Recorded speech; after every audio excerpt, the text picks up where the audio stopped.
I'm David Edell from APL. I'm going to talk to you today about a research effort to see how we could use a database system in flight software. So, start off, what is a database system? By definition, it's an organized collection of data stored and accessed electronically. So, technically, our traditional onboard data storage is a primitive database. We are just largely limited to predefined telemetry packets with fixed length. We store it in a flat file system. We sometimes group it by type, by priority, and of course, rotating it by date or size. Retrieval is limited to whatever those predefined file levels are for the most part. Full database system in comparison gives us much more flexibility. You could selectively and record only points that have been updated, reducing the redundancy in the system. You can dynamically generate or query packets based on what data is of interest. You can use standard SQL queries to implement capabilities such as autonomy rules or other smart selections.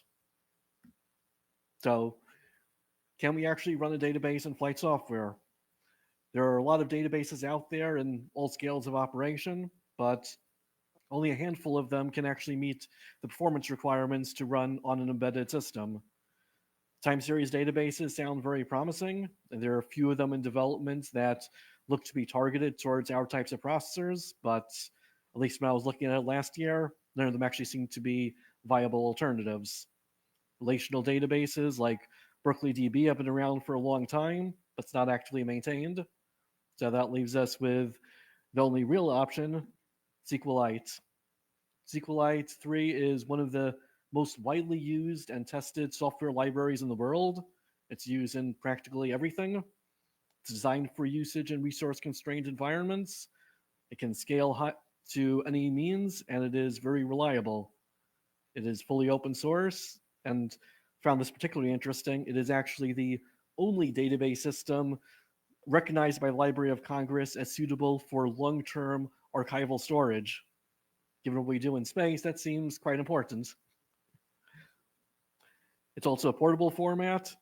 If you record a database in SQLite, you don't have to worry about endianness. You can take that file as is and read it on your little endian desktop or your big endian embedded processor.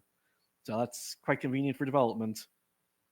And there's numerous tools available to help interact with it while you're developing. There are screenshots here from one tool that I was using during our research. So how easy it is to actually get it running? So at first glance, SQLite is a very large repository with a complex AutoTools-based build process. But they have an easy solution. You can compile it down into a single amalgamated C file and accompanying header. That file is easily integrated with any build environment, including our flight software environments. There are configuration time options you can use to reduce the code size to turn off features that we don't need.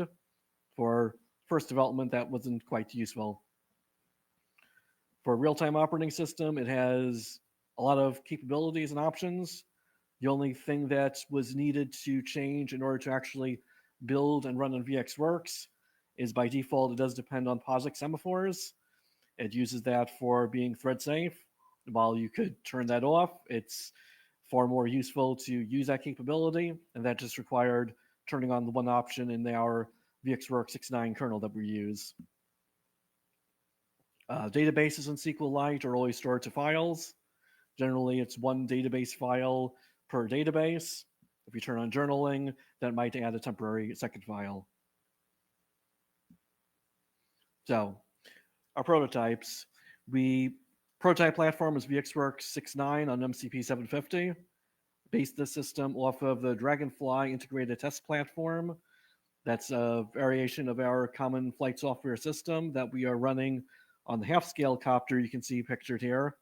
We use that to test the algorithms out in the field. This provided a very convenient test environment for a database, since for these field tests, we are recording a much higher rate and higher volume of data than we normally would in a space mission. To test it, I had 3 different applications in the library, so I'll go into in a second. The library is basically just our SQLite amalgamation file that came as compiled, and a bunch of utility functions to help us use it. Added into that was the schema files. So in MySQL, in any SQL database, you typically define your queries and your schema in a text file. We use that in this database. We have one file defining our schema with the basic tables and default values. And there's also an option of using pragma statements in SQLite for changing configuration. You can also change some of those parameters at runtime. So you have a choice of how to configure it. For development, it's nice having everything in a text file. SQLite, you can have multiple databases. For this test environment, I had 3 different databases: configuration, record, and replay. That'll make more sense in a moment. Another common thing in database systems, you have prepared statements. You can either compile a statement as you use it. That requires string processing, and that's, as you can imagine, not very efficient, especially for usage on board. But if you prepare the statement, you have a cost at startup, but then it is very efficient to keep running that statement, including at high rates. I imagine if we use a SQL on board, we would probably, most of our statements would be prepared standard statements, but then we would have the ability of uploading strings and have more complex queries to run the low priority for whatever interesting science or other smarts we need to query. Connections. Database system, connections, how you interact with the database. For SQLite, the connection is where the thread safety is, so you nominally need 1 connection per database aware application. You can use your own mutexes if you want to and get away from that, but then you bypass a lot of the safety features that SQLite comes with. And multiple connections can be used to access the same database. So in our case, I had 1 database connection for each of our applications. First application that we developed was the database record. This is basically just a variation of traditional record application, but instead of recording to a file, we inserted directly into a SQLite database. And the way it was set up with our standard test environment, I could run once with our normal record and again with our database record and see what the overhead was. As part of the testing, the application I designed with multiple modes to demonstrate how we could use it. In all the modes, we decode the common headers like app ID and stuff like that into a common table, and then use that to index into other tables. We can either record the full raw packet as a data blob, or we can decommutate the full data into a separate key value table or packet specific table. Again, this is a research effort. A full system would probably evaluate whether applications would insert information directly, whereas here we just took the CFE software bus packets and substituted directly into the database to see, is this practical? The third option, which actually seems the most useful, is the hybrid mode, where you decommutate selected parts of the packet, say the data fields that are of most interest and you might want to search on later, and then you store the raw packet in a file, but you just group all those packets together into large files, and you just store in the database and index to it. So later when you want to retrieve that full packet or downlink it, you're just querying the index, and you can access that very quickly, and you're not limited to predefined bins. And you can see on the right here a screenshot of how some of our tables looks like. Performance here, as I said, is comparable to our traditional record application. Hybrid mode was actually the most performant mode. It is an insert-heavy operation. In our configuration, we ran in a mix of packets recording at 1 hertz all the way up to 100 hertz. As you can imagine, it took a few iterations to get this working. Out of the box, it worked perfectly fine at low rates. Then it slowed down and stopped running. Took a few iterations. Turned out turning on journaling mode made a big difference. And the other thing that really helps is transactions. In our case, using one transaction per miner frame to group whatever packets came together made a large difference in actually making this run acceptably. The other big application we had is replay. So replay is an interesting application in itself we developed for testing on ITP. So we could test the algorithm with data recorded in flight or simulated and play it back on the software bus in real time with approximately the original timing. Given the limits of CFE scheduling, we bin that to the miner frame resolution. For replay testing that we've been doing, we were playing it back from a file, and we are just reading that file in the batch. So the database version of it is querying it from a database, which is nominally a query at 100 hertz, which proves a very good stress case on pushing what the SQL database could do in its limits on our RAT 750 on our MCP 750 processor, and it did work. So we were playing back 100 hertz. We did pre-process the database on the ground. So we took our recorded data, did some processing to select which subset of packets we wanted to replay, a little fudging on time to correct for the playback frequency. This is the same procedure we used for our file-based mode. In the SQL mode, we just did the query of that. And similarly to the record mode, we could configure replay for either blob or hybrid mode.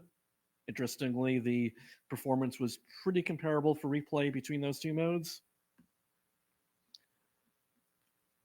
Between our three modes of replay, pure file, pure DB, and hybrid, it was roughly comparable. There's a small overhead in using our database mode versus the pure DB, but it was quite acceptable, though I will asterisk that by saying that to achieve that 100 hertz resolution, we did need to use in-memory caching of the database. So at startup for replay, I queried all the data, because this is a pretty short test, and stored in an in-memory database. That gives very high performance. In an actual mission, that would probably map to, you would record your data for long-term keeping to disk, but if you actually need to access that data at a high rate, you would keep that in a separate in-memory database for just your last few points to keep memory usage reasonable. So, important data, the performance results. So memory usage for record only was 64 kilobytes. This was without doing any fancy optimizations. SQLite has a lot of levers you can adjust to change the memory usage. That includes limiting it to prefixed static memory, defining your own allocators, and changing cache sizes to use optimal performance. When we added in replay to it, because as I said, we were caching it to memory, our standard configuration was about 2 megabytes. The worst case, I used as much as 7 megabytes of RAM. Testing on the MCP 750, that was quite reasonable. And as our new processors start getting into space with lots of memory, that leaves us a lot of possibilities for actually using a database. CPU usage-wise, it was about 2 to 4% overhead for adding the database for the record and replay combined. Roughly the same using them separately. Of course, this is, as I say, the best case. One of the things that we learned with SQLite is, depending on how you structure your schema, you can have a very wide variety of performance. The exact same set of queries I used on replay, for example, that gave 2% overhead at the beginning, at the end was unusable. Just a matter of rewriting the queries and tweaking the indexes made huge differences. Of course, that is common to any database system. Configuration-wise, as I said, SQLite has a myriad of options. They actually have a mathematical proof provided on their website that you can use to verify that you won't run out of memory within SQLite and that it won't crash. So it is very well proven. Journaling is another option in the SQLite database, which is useful for flight when you're recording. In the journaling mode, it writes it out to a separate file, and periodically, by command, you can merge it back into the main database. That gives redundancy that if there's an unexpected reboot, you are at worst losing the last transaction, and you are not corrupting the database. Speaking of corruption, SQLite, while it's not immune from database corruption, it is very resilient. Unless you do things they tell you are dangerous, it is very unlikely that your files will be corrupted, and you can always get your data back reliably. Overall, SQLite is a very useful system, and as long as you are careful in how you design the database and how you use it, it seems very practical to utilize in flight. And I'm very excited about the possibilities that it could give to reduce data redundancy, to increase the ability to get science down. Talks earlier, we're talking about using compression to increase the amount of data, but compression alone doesn't help if you have large amounts of data. Like, very often we have counters and data points that we are still collecting in packets, even though they're zero. They might compress very well, but if you have a database, you can just not select those points. I've got listed here a bunch of general performance observations. These are common issues with any database system. They apply to SQLite, but they also apply to every other system, like being careful in how you design your schema, how you do your indexing. One interesting thing which I did note is with SQLite, you are capable of storing large binary data. It works perfectly fine with that, but it does slow the system down. So recording to a separate file and indexing is advantageous. I/O speed seems to be the main limiting factor in performance. The performance actually was pretty comparable on our MCP 750 processor and running on PC Linux with the same CFE system. Of course, my desktop was running on a traditional hard drive, and our MCP 750 in this environment was running off of SSD. But that does show it's not CPU limited, which gives us a lot of possibilities. Now, in the future, as I said, this is a early research effort aimed at proving the feasibility of SQLite in flight software. There's a lot of room to fine-tune the performance. A lot of capabilities provided by SQLite. For example, in disk storage, by default, you save it to a file. SQLite does have mechanisms where you could potentially write your own interface and record it straight to a flash device without any file system. That might work. It might give a lot of performance improvements. Be an interesting thing to explore.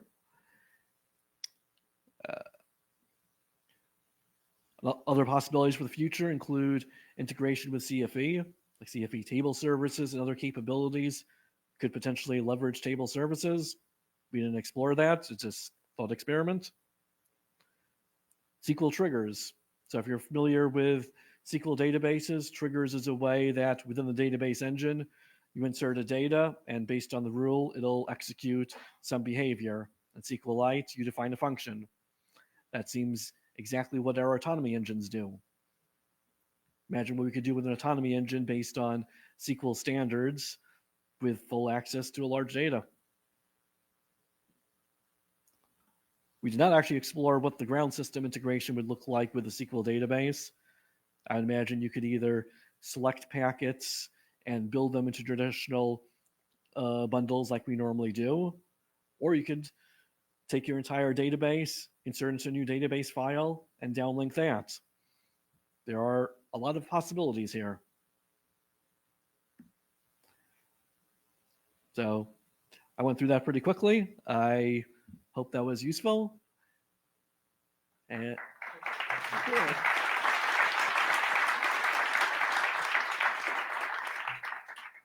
all right. Feel free to line up for questions. In the meantime, we do have some online already.